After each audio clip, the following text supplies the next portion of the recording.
Hello, students. Welcome back. Myself Pushpendra Singh, and we are going to start with your NCRT, that is 7th standard NCRT history book. All right. We have already covered a significant portion of this book. All right. So we are going to start with our next class, continuing with our last class. Okay. So far we have almost covered the half of this book. Now continuing to our last class. Okay. So we were basically at devotional paths to the divine. Okay.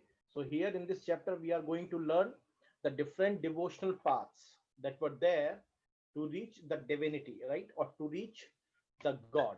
All right.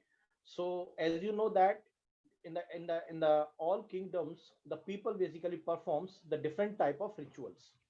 Okay. The rituals were performed for for worshipping, like doing the bhajans, kirtans, kabbalis, and all sort of things. And some people also chant means repeating the name of God, right? So some people also do some sort of a repetition of the name of the God, right? And there were different ways by which you can basically connect to the God, right? There are some other ways also. All right. And there was some intense devotion also being performed by by some different saints that were called basically the bhakti and the Sufi saints. Okay. So they had basically the intense love, that intense devotion, the intense love and the intense devotion to the God. Okay. So that was basically related to the bhakti and the Sufi movement. So there were different type of the different type of paths to reach to the God. So their movements also evolved during 8th of the century, right? So since 8th of the century, these movements basically influence, right? The different people recording, different people basically residing in a different part of the Indian subcontinent. So the idea of the Supreme Court, Supreme God basically evolved, right? So uh, it was evolved, right, since the beginning of the kingdoms itself. The different people basically started worshipping their own gods, goddess. Okay. So even before kingdoms, when the kingdom was basically evolved, that there was centralized, the devotion that was basically, imposed devotion.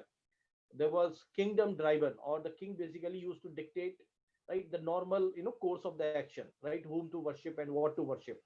All right. But before even the larger kingdom established, the people worship their own gods.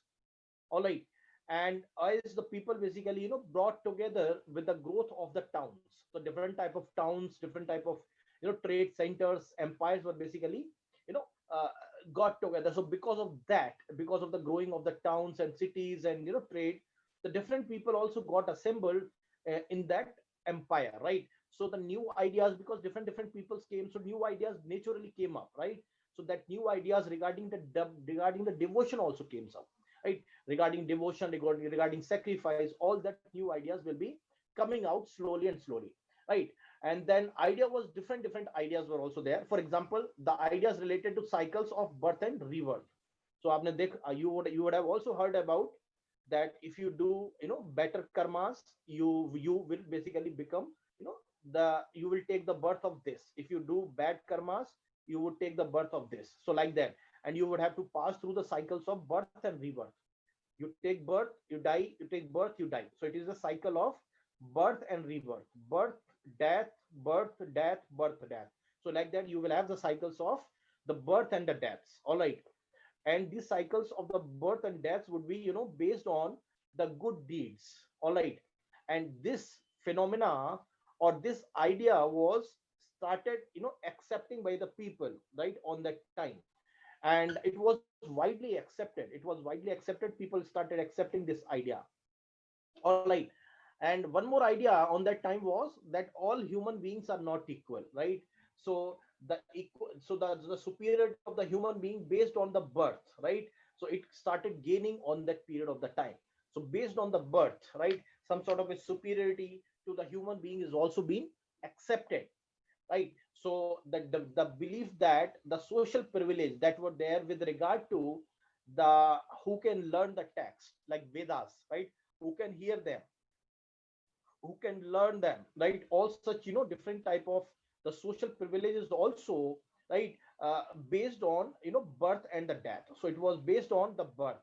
So the noble family, the high caste people were able to learn those texts based on such imposed social privileges on the people. All right. Then many people were basically, there were many people also, right? Because now the social distinctions were imposed based on the birth, that these people are high, these people are low. So, different peoples, turn to the teachings of Buddhas and the Jainas, right? Why the different people turn to the teachings of Buddhas and Jainas? Because the Buddhas and the Jainas gave the new idea that it is possible to break this social differences. For example, in the Vedas, or in the Brahmanas fold, it is not possible to learn the Vedas for the untouchables, right? But in the Buddhism or in the Jainism, practices, right? There is no such social differences. There is no such social differences. Anyone can read them. And the Buddhas and the Jainas also gave, some sort of a possibility of the breaking of this cycle of rebirth, right? Birth, death. So the cycle of the rebirth. So possibility of breaking of this cycle was also being emphasized by Buddhism and the Jainism. All right. And some other people also felt the attractive of the idea of supreme god, right? So where, some people claim that you could free from, the humans from such bondage, right? If you free from such bondage only if you require to approach the right devotion, right? So that bhakti movement was started, and the right devotion, right bhakti, that was is essential. And that idea was also advocated in the Bhagavad Gita also. The Bhagavad Gita, you might have heard about the Krishna and the Arjuna. The Krishna was basically, a teacher who gave, the Arjuna, the important lessons of the life. So that bhakti was also advocated in the Bhagavad Gita, and it was grown so popularly in that even in early century also, right? And some people, because there are different strains of the devotion that was there. There were three main deities or three supreme deities, that was Shiva, Shiv, Vishnu, and the Durga. These three important deities or the supreme deities were there. The people used to worship them, right? And there were elaborate rituals also. All right. And you must also understand, right? There were god and goddess worshipped, across, areas, and which are identified these three supreme gods on that period of the time. And there were Puranic stories also, right? So these Puranic stories were Puranic, these are old stories, right? So here in the Puranic stories, the local myths, right? The myths are the facts which are not true, right? Or which you cannot, ascertain their truthness in that facts, right? So the in the Puranic stories, like different local myths, legends, they become part of your Puranic stories. All right. And the methods of the worship that were recommended in the Puranas were also slowly introduced in the local cult. For example, if those Purana stories were become part of any generation or any civilization, these these method of worshipping, right? And all sort of a Puranas, the belief system was also introduced into the local cult. And you must understand, right? Even those eventually the Purana, whatever it laid down, now the it was also possible for the devotees to receive the grace of the god, right? According to the Puranas, according to those stories, irrespective of your caste status. That means now, through these Puranic stories, now people came to know that irrespective of our caste status, we can also achieve, or we can also receive the grace of god, right? And this idea of bhakti, right, which is also, very very popular, that was even the Buddhist and the Jainas adopted these beliefs. Because now these belief system where, anyone can receive the grace of the god, this is the belief which was eventually, the Puranas laid down, and it was ultimately the Buddhist and the Jainis also adopted this belief system. All right. Let's understand the new kind of bhaktis in the South India. All right. So new kind of bhakti that you know is that the Nayanars and the Alvars. The Nayanars and the Alvars. So here you must understand, in the 7th to the 9th century AD, right? In the southern India also, because of this, intense path of the devotion, the new set of emergence of the religious movement also started in the southern India. All right. These two sets of movements started. One is called Nayanars, and the second is called basically Alvars.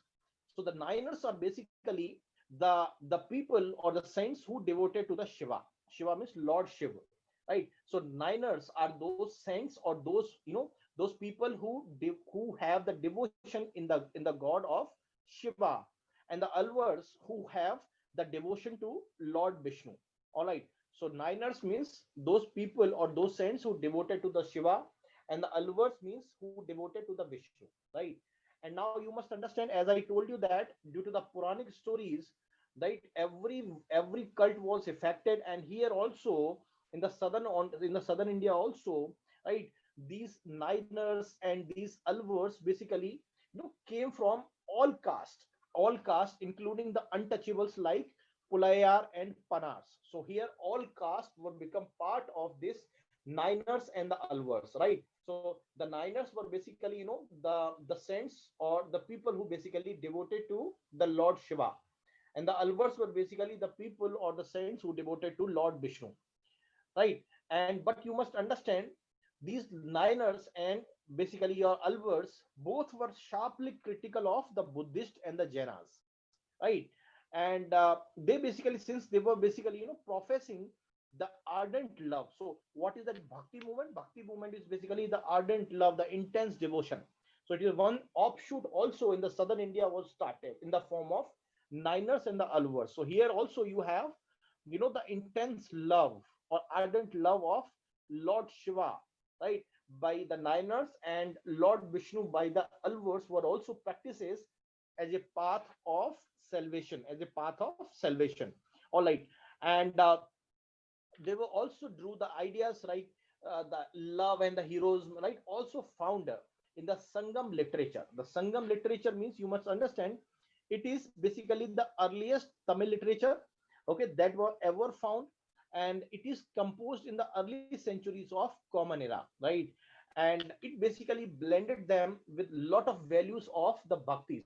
So, the ideals of love and heroism are also found in the Sangam literature also. All right.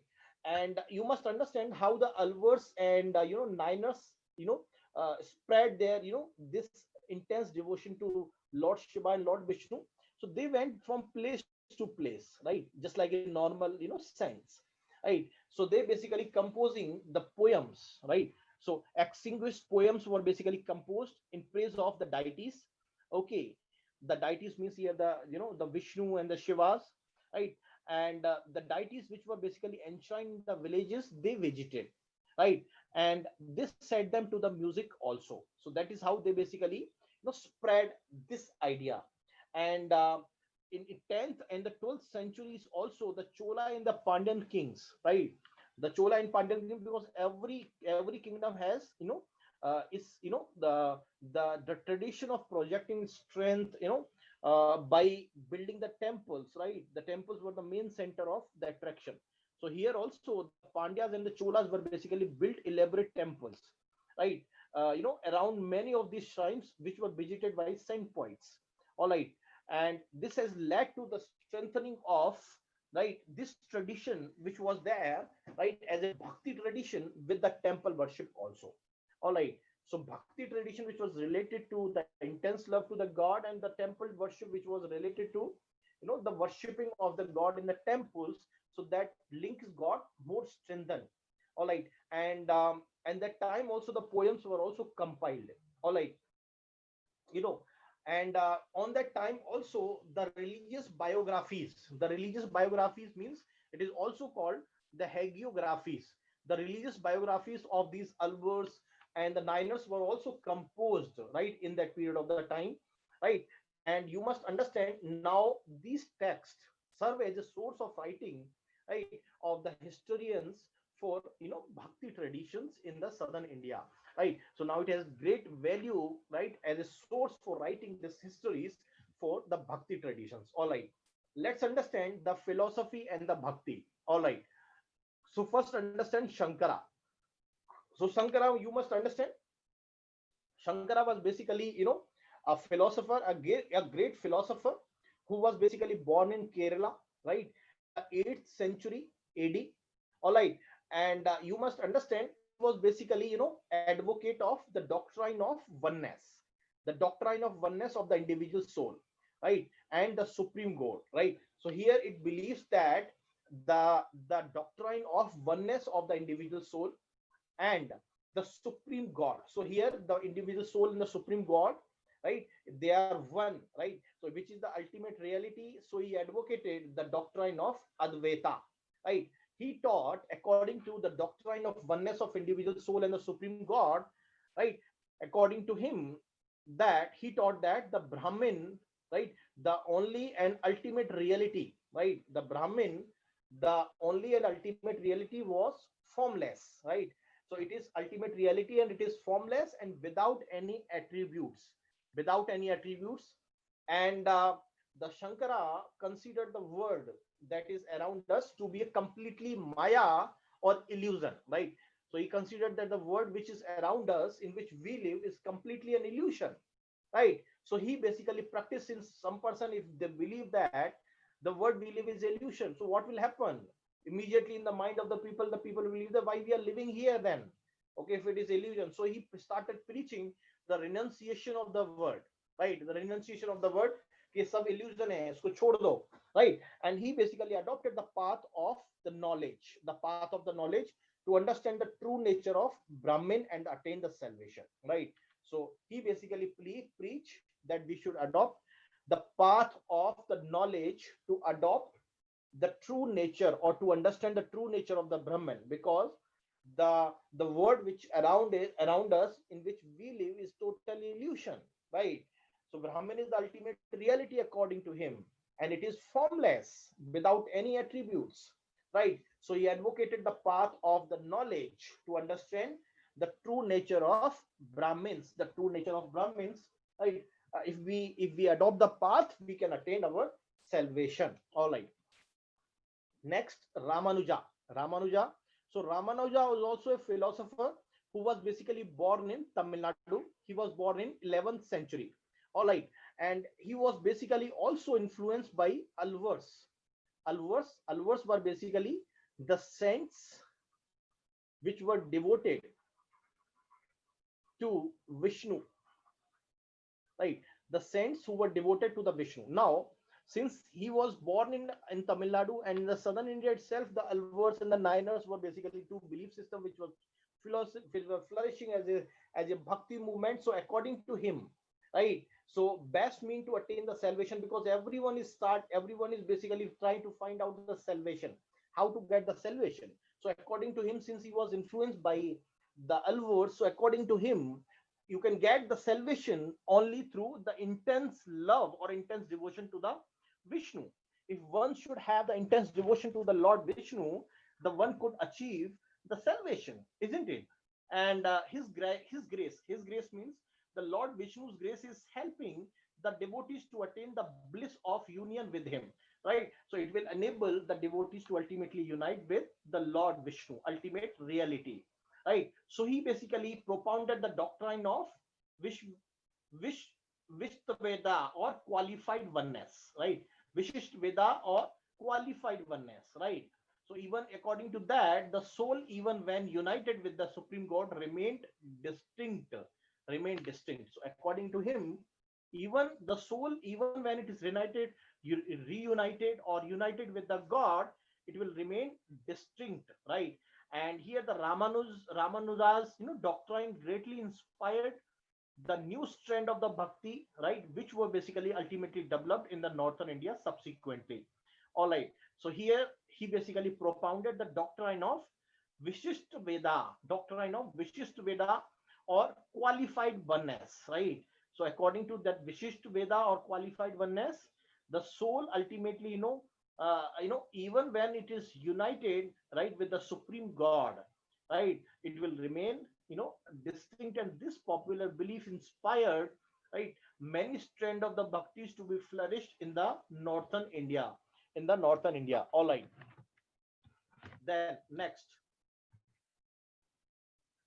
then Basavanna Birasve, right, Shaivism, right. So here you must have heard about the newspapers, Indian newspaper, where the Vasavanas related news is flourishing, right, in the newspaper. So here you must understand the Tamil Bhakti movement and the temple worship, the connection between them, right, has led to the reaction which is best represented in the Virasheva movement, which was initiated by the Vasavanna, right, and and his companions like Alama Prabhu and Akman Devi, right. So they have basically started this Virasheva movement, which was started by Basavanna, who was their founder. And you must understand this impact of the Bhakti movement, which was started in the Tamil Nadu, and the relationship between this Bhakti movement and the basically the temple worship has led to the starting of the Virashaiva movement, and this movement began first in Karnataka in the mid 20th century. So it was basically born in Karnataka, especially in mid 20th century, and it was started by the Vasavanna. He was this movement's founder, right? This Virashevas, since Virasheva movement, the followers of the Virasheva movement was Virashevas, right? They strongly believe, right, or strongly argue for equality of all human beings, right? That all human beings are equal, right? And they were basically against the Brahmanical ideas, right, about the caste and about the treatment of women, right? For example, in the Hindu fold or in the Hindu traditions, both caste-based distinctions were there. There is fourfold division of the people or the Varna system. All right, and these were Brahmanical ideas regarding the considering the woman, right? The woman cannot also listen, the Vedas, and lot of other restrictions were also placed on the woman, right? So the treatment of the woman, right, regarding the caste were, these ideas were basically not accepted. So these ideas, so these, Virashevas were basically against these Brahmanical ideas and against the treatment of the woman, since this, Virasheva movements were basically believe the equality of all human beings. So any idea which basically differentiate between the people is also against the principle of the Virasheva movement or Virashevites. So they were strongly, the believer of the equality of all human beings, right? And they were also against all form of rituals and the idol worship, right? So Vasavanna, who was basically the propounder or the founder of Virasheva movement, he strongly opposed any form of ritual or any form of idol worship or the Brahmanical ideas regarding the caste distinction or the treatment or ill treatment of the woman, because the Vasavanna movement was strongly believer of the equality of all human beings. All right. Then let's understand the saints of the Maharashtra. All right. So here from 13th to the 17th century, right?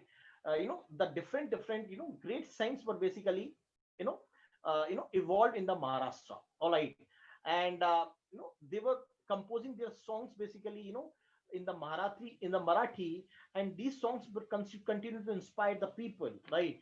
The times to come, right? The most important among these saints were basically the Ganeshwar, Ramdev, Eknath, Tukaram, right? And the women like Sukkubai, right? And no, and also the family of Chokamilla, who also belongs to the untouchable Mahar caste, in which the Dr. Ambedkar also belongs. Right. So there were many important such saints and the poets which basically evolved during 13th to the 17th century in the Maharashtra, right? So they basically also influenced the people in the Maharashtra, and the regional tradition, especially in the Maharashtra, regarding the Bhakti movement were basically focusing on the Vithala.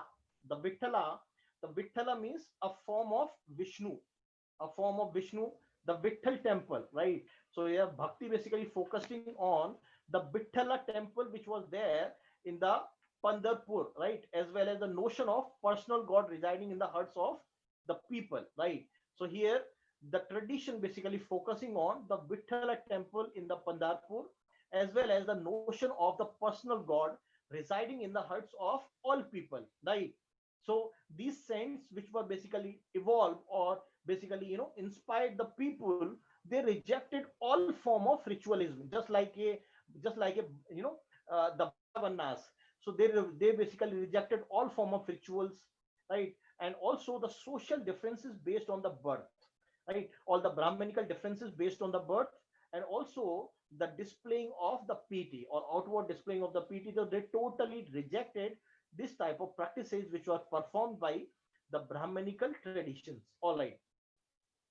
And you must also understand they also rejected the idea of, right, the renunciation, the idea of renunciation of the word, right? Just like a just like, the people who basically, believe that there is nothing, we should also renunciate the word, and we should always find the part of salvation. But this idea was rejected by, the saints of the Maharashtra, and they basically prefer to live with their families just like a normal being, and earning their livelihood, right, like any other person, right, and humbly serving the fellow human being which are in the need. So like, other, philosophers or other poets who believe in the renunciation, these poets were not in the favor of, or these saints were not in the favor of renunciation of the word, but rather they prefer to live their families, earning livelihood and humbly serving the fellow persons which are in the need, right? So this new humanist idea was also evolving, right? So here this new humanist idea was also emerged, right? Instead that, just like a sharing the other's pain, right? So here the famous Gujarati saint Narsi Mehta says that they were Vaishnavas who understand the pain of others, right?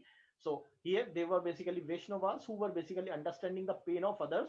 Why we call them Vaishnavas? Because here they were bhakti which was mainly focusing on the Bithala temple, which was located in the Pandarpur, and the Bithala was basically the form of the Vishnu, the form of the Vishnu. That is why the people, or here the Gujarati saint Narsi Mehta says that the Vaishnavas who basically believe in the Vishnu, right, that they understand the pain of others because they rejected the idea of renunciation, and basically they believe in living with the families, earning with the livelihood like a normal person, and humbly serving the people who are in the need.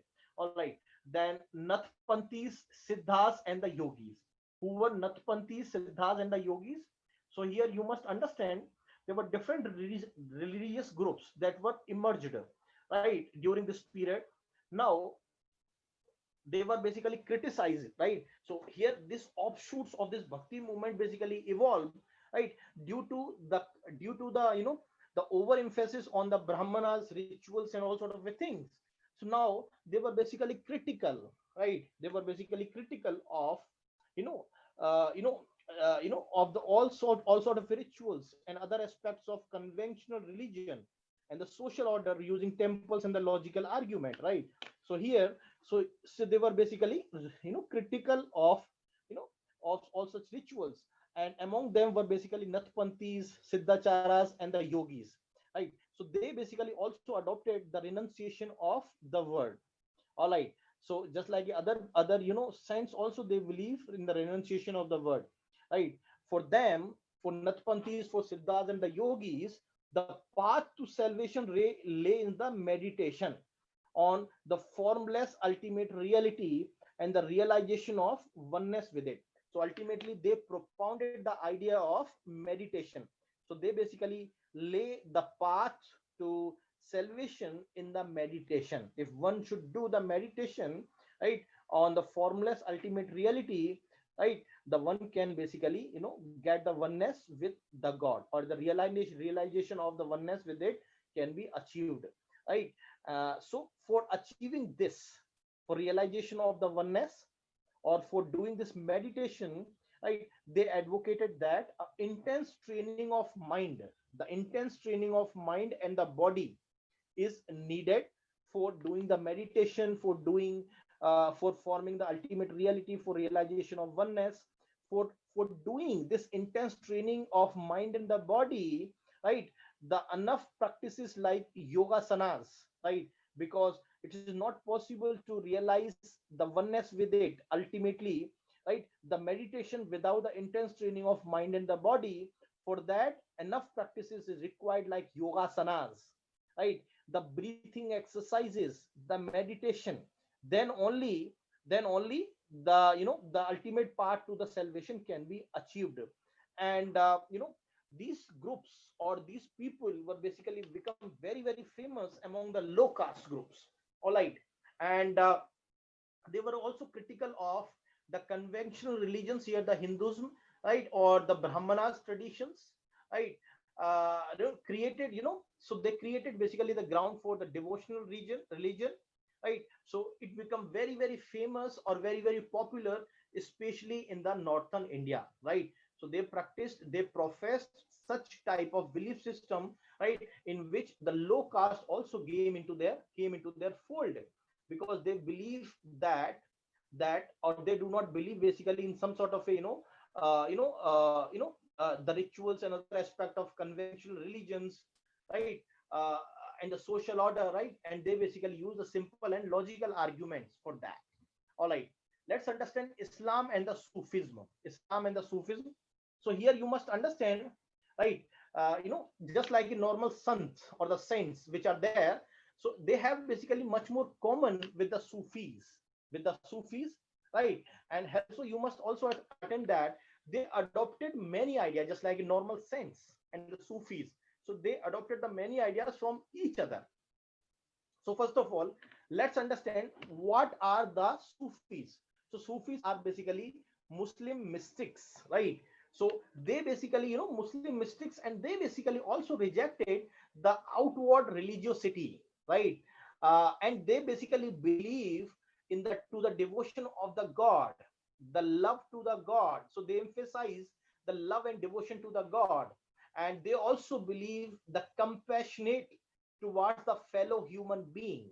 So they were more inspired towards the compassionate ground to all fellow human beings, right. And as you know that the Islam propagated strict monotheism or submission to one God, right.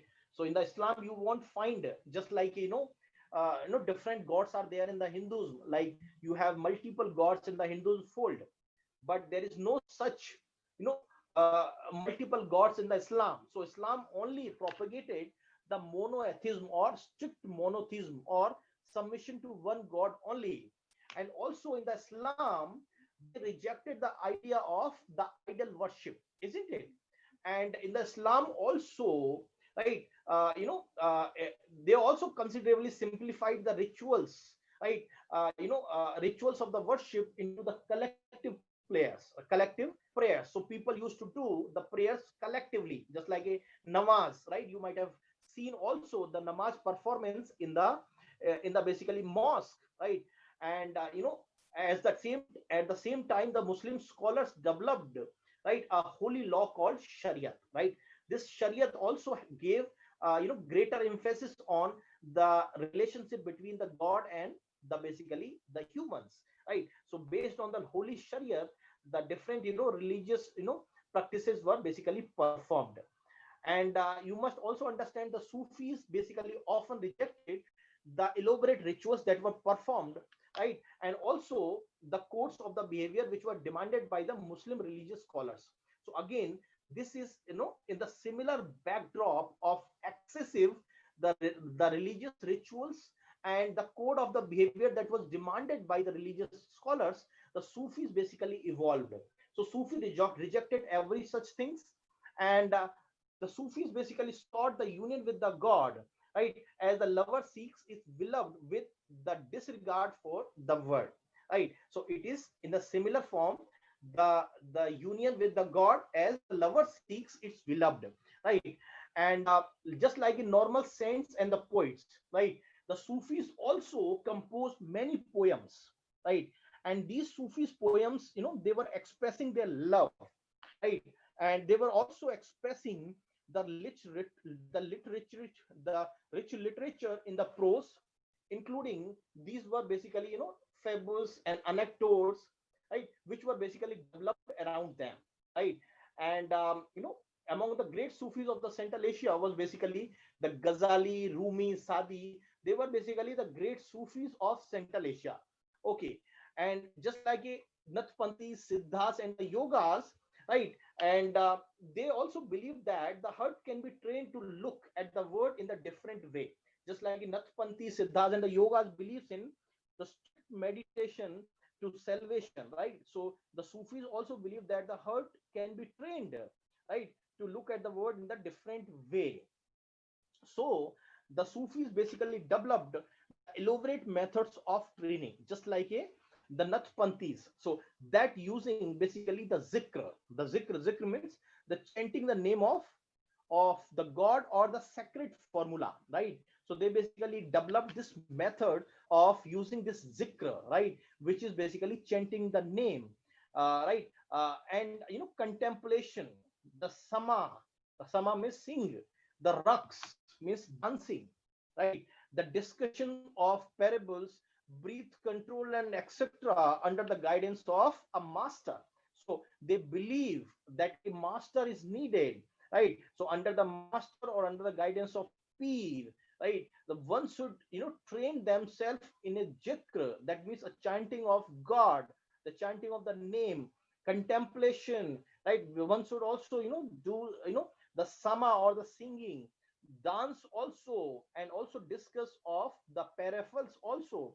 And along with that, one should also observe the breath control in order to believe that the heart can be trained to look at the word in a different way, right? And thus the silsilas were basically emerged, right? So there's the silsilas, since the silsilas are nothing but the genealogy of Sufi teachers.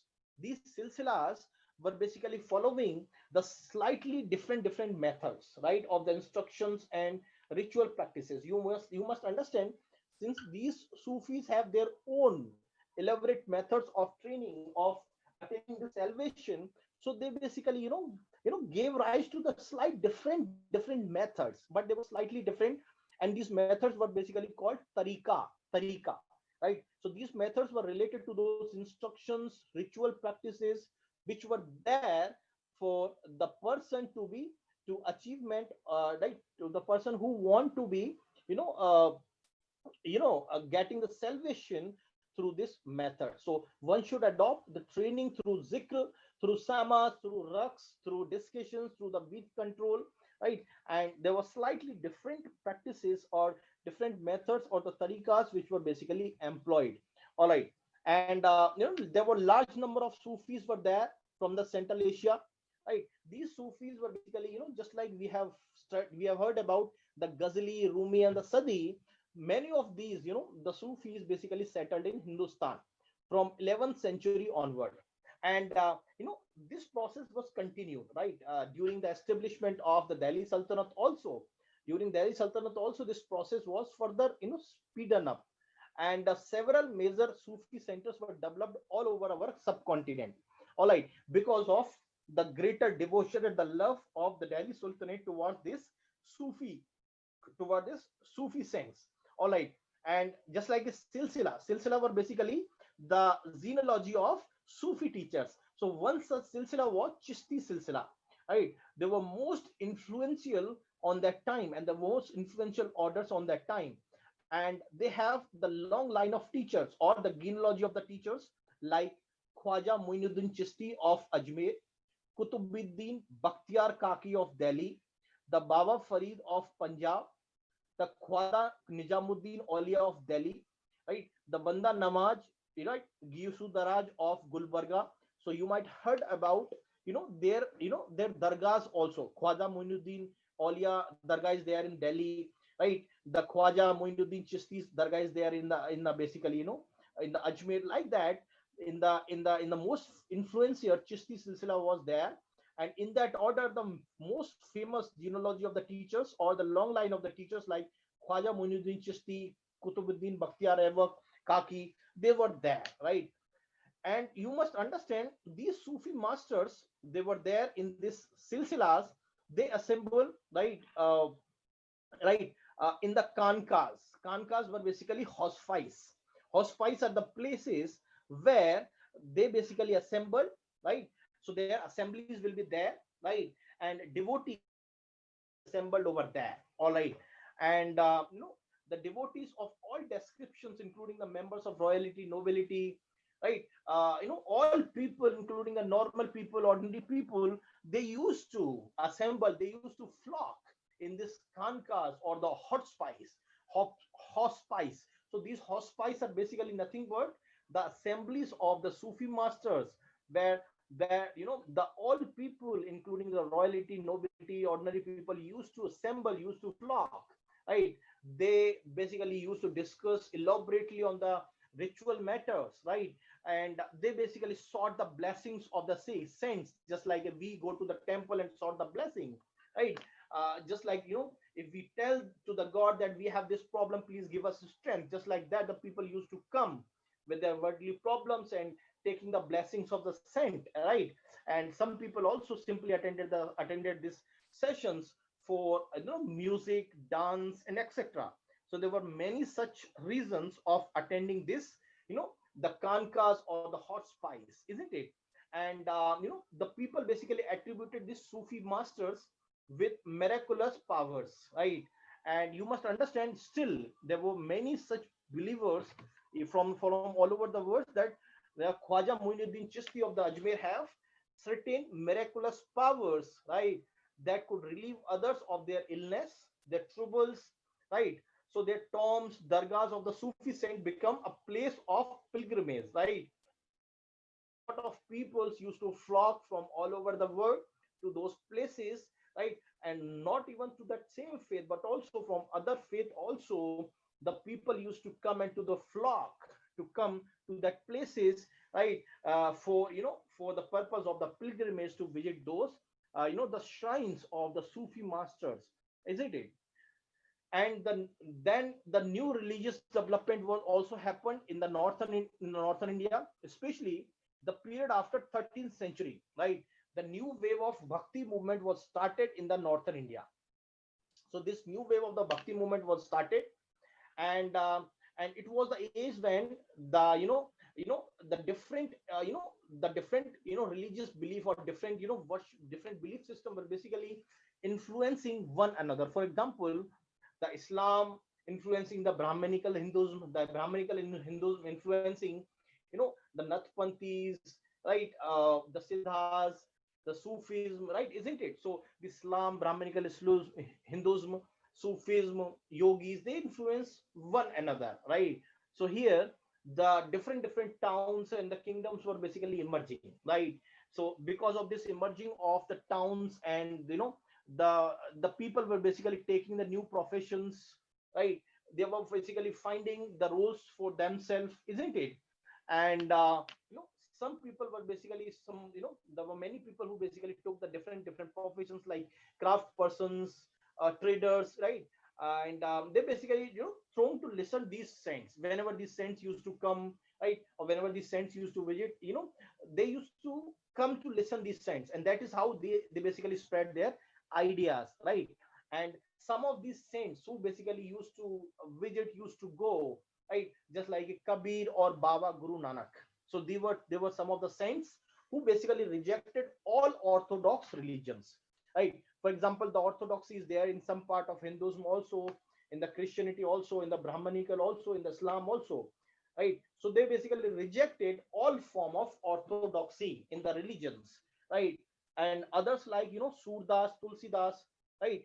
They accepted some existing beliefs, but you know they wanted to make these accessible to all, right? There should not be any sort of a social differentiation based on this belief system. So they wanted that all such beliefs, right, and the practices should be accessible to all the people, irrespective of their social structure, irrespective of their low and high, high caste, low caste, and etc. One such saint was Tulsidas. Okay, so Tulsidas conceived the god in the form of Rama, right? So Tulsidas also written Ramcharitmanas, isn't it? So Tulsidas, right, also have composition in the form of Ramcharitmanas. The Ramcharitmanas was initially written in the Awadhi language, which was the language in the eastern Uttar Pradesh. Now, right, now it is, it has the strong influence of both of the expression of his devotion and the literary work. isn't it? And the Surdas, another name is Surdas, who was also the ardent devotee of Krishna on that period of the time, right?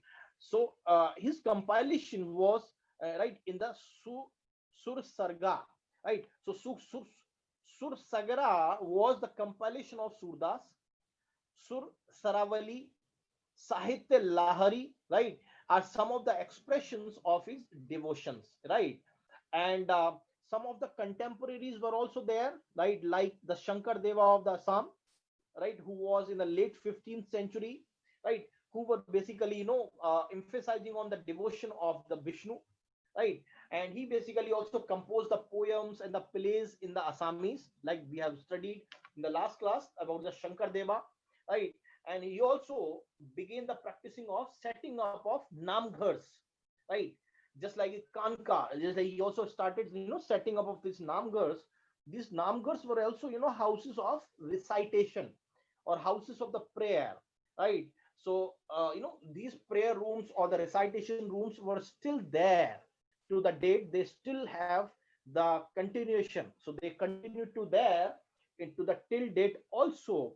So, the Shankar Deva, who was basically a saint and a philosopher, right, in the 15th century, in the late 15th century, in the Assam, were basically, the emphasized on the devotion of to the Lord Vishnu, to the Lord Vishnu. All right. Next, Mirabai. So everybody knows about the Mirabai.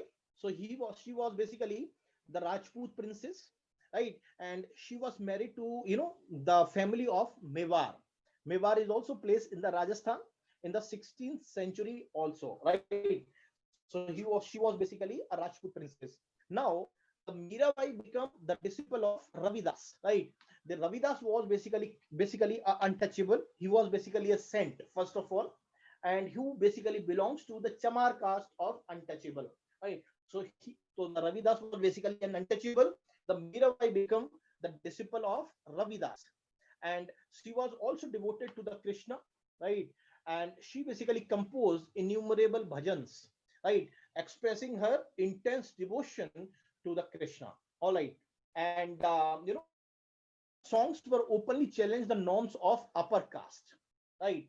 And they become, since they openly opposed, the norms of upper, the upper caste, they become very very popular with the masses of Rajasthan and the Gujarat. All right, and the unique feature that was there, right, is that their work was basically composed in the regional languages, right? Most of the saints, so their work was there in the regional languages, and these regional languages, since they were there, people can easily understand, so they could be sung, right? And they were basically very very popular among the people, right? And they were oral traditions, since there were no such, practice of writing down of such, all such works, right? So they were orally handed down, right, from generations to together to the generations, right? and and you must understand, since they were just orally transmitted, so the people belongs to, all class, whether the women, deprived community, untouchables, the poorest among the poor, also transmitted these songs, right? Often adding their experience regarding these songs, right? So that we have the songs, right, is because of the generations of the people who sung them, and they become part of our living popular culture also. So these songs were basically handed down by the people since generations together. All right, let's understand about the Kabir, right? So Kabir was basically who lived in the 15th, 16th centuries, right? He was most influential saints on that time, right? And he was basically brought up. There were many conflicting trends regarding the Kabir was a Muslim or Kabir was a Hindu, right? So here you must understand the Kabir was brought up in a family of Muslim Julaha, or the Muslim weavers, who were basically settled near the city of Banaras or Varanasi. So he was brought up in the family of Muslim Julaha, right? And we were basically also know about his ideas, right? Because you have the, Kabir Panthis or the Kabir Dohes, right? So you have the vast collection of these Dohes or the verses, which are also called the Sakhis or the Pads. All right, they were have to be composed by him, right? And they were sung by wandering bhajan singers, right? and some of these are also later collected and preserved in the Guru Granth Sahib, Panchwani, and the Bijak also. So that means in the Guru Granth Sahib also the Kabir Dohes are also there, right? So they were later collected and preserved in the holy Granth Sahib of the Sikhism, isn't it? And the Kabir teaching, which were totally based on you know complete and indeed vehement rejection of the major religious traditions. So he basically rejected the major religious traditions, and he basically his teachings or his philosophy is basically the openly ridiculing all form of external worship of both Brahmanical Hinduism and Islam, right? So no such external worship to the god can be carried out according to him. And he basically the preeminence of the priestly classes and the caste system. So he was openly ridicules of such priestly classes, the caste system that was there, right? The worship of the both of the Brahmanism, right? External worship especially, right? And the language, right, that was used basically, right, in the form of the basically poetry, right? So it was widely understood by the ordinary people, right? And is also sometimes used cryptic language which is difficult to follow, isn't it? And the regarding belief system of the Kabir, so Kabir believed in the formless supreme god, right? So which only preached only path to the salvation was through only bhakti or the devotion, right? And the Kabir followers but belongs to both the Hindus and the Muslims. So it is not that only followers belongs to the particular faith. Both the Hindus and Muslims were basically follower of Kabir, right? Let's understand the Baba Guru Nanak. All right. So Baba Guru Nanak was basically born in 1469. He died in 1539, and he was born in basically in the Pakistan. That is the place is called Nankana Sahib, basically at the Talbandi. It was there, or it is there in the Pakistan. And the Guru Nanak basically, who was basically a Baba Guru Nanak, who traveled widely before establishing a center at Kartarpur, the Kartarpur on the river Ravi, right? So here a regular worship, right, that is basically consisting of the singing of its own hymns were established, right, for their followers especially. So at the Kartarpur, which is very famous center, right, for for establishing and for regular conducting this worship, right? So irrespective of their former creed, caste, and the gender, right, his followers, right, whatever may be the caste, whatever may be the gender, or whatever may be the creed, they all ate together in the common kitchen that is called langar. So in the langar, they commonly ate, right? And the sacred space thus created by the Guru Nanak is known and is also known as the Dharmshal, which is also known as, it is now known as Gurudwara, right? So Gurudwaras are basically also known as Dharmshal. So it is a sacred place, right, where the people can flock together, right? They can dine in the common kitchen, right, irrespective of gender, caste, and etc. Right? And before his birth, before his death in the 1539, right, Guru Nanak basically appointed one of his followers as his successor. His name was Lehna, but he came to known as Guru Angad, right? And it was the part of Guru Nanak himself, right? So that is what his name was, or the successor of the Guru Nanak was Guru Angad, and he was the part of Guru Nanak himself, right? Guru Angad basically compiled the compositions of the Guru Nanak, right? To which the added of his new followers, and and it is new script which is also known as Gurmukhi script, the Gurmukhi script. And there were three successors of this Guru Angad also, who wrote, right, under the name of Nanak, and all of their compositions were compiled by Guru Arjan, who was the Guru in 1604.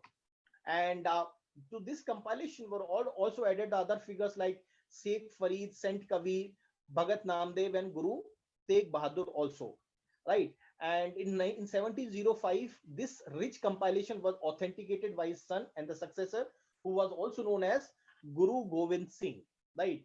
And it is now known as Guru Granth Sahib. The Guru Granth Sahib, it is basically holy scripture of the Sikh.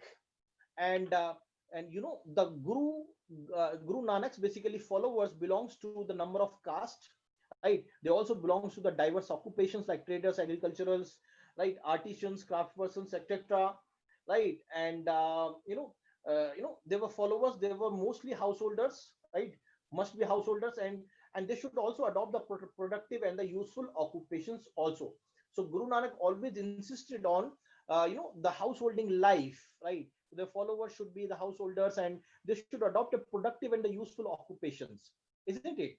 So, and the followers also should expected to contribute to the general funds of the community of the followers, right? From there the community development can be taken place or can be carried out, isn't it? And by the beginning of 17th century, the town of that was Ramdaspur, that is Amritsar, has developed around the central Gurudwara and Harmandir Sahib, that is Golden Temple, right? It is virtually a self-governing, and modern histories we refer to the Sikh community as a state within the state, isn't it? So this Gurudwara, which is self-governing, right, and it is also referred as a state within the state. Okay, and the Mughal Emperor Jahangir looked upon them as a potential threat, so he ordered the execution of Guru Arjan in 1606. All right, and this Sikh movement, which was carried out, get politicized in the 17th century, right, and which is led to the culmination, or which is led to the formation of the Khalsa by Guru Gobind Singh in 1699. Okay, so here the community of the Sikhs, which are also called Khalsa Panth, right, now become a political entity. Okay, and they were also influenced the development of the Sikh movement also. The ideas of Guru Nanak has also huge impact on the development of from the very beginning itself, right? So which has led to the emphasizing on the importance of the worship of only one God, right? And he also insisted that the caste, creed, and the gender are irrelevant for attaining liberation. So that means he has no regard for the caste, creed, and the gender, which he considered as irrelevant for attaining the liberation. All right, and his idea regarding the liberation was not the state of inert bliss, but rather the pursuit of active life, right, with a strong sense of social commitment, right, the strong sense of social commitment, the strong sense of the productive life, and he himself used the term Nam, Dhan, and Insan for essence of his teachings, right, which actually mean the worship, welfare of the others, and purity of the conduct in which he basically believes. And the Guru's teachings now is remembered as a Nam Japna, Kirat Karna, and Vad Chakna, right? So here, so which also underline the right belief, right worship, honest living, and the helping others. All right, and the Guru Nanak basically also believes in the equality, which has the socio and political implications also, isn't it? And he also partly explained the difference between the history of the followers of Guru Nanak and the history of the followers of other religious figures of the medieval centuries, like you know uh, the Kavirs, Dadu, and etc., which is also there in the Sikhism fold. All right, so that's all for the today. So we'll meet again tomorrow for your NCRT. So tomorrow we'll bind out your 7th standard NCRT for the history. So thank you very much for attending this class. Thank you.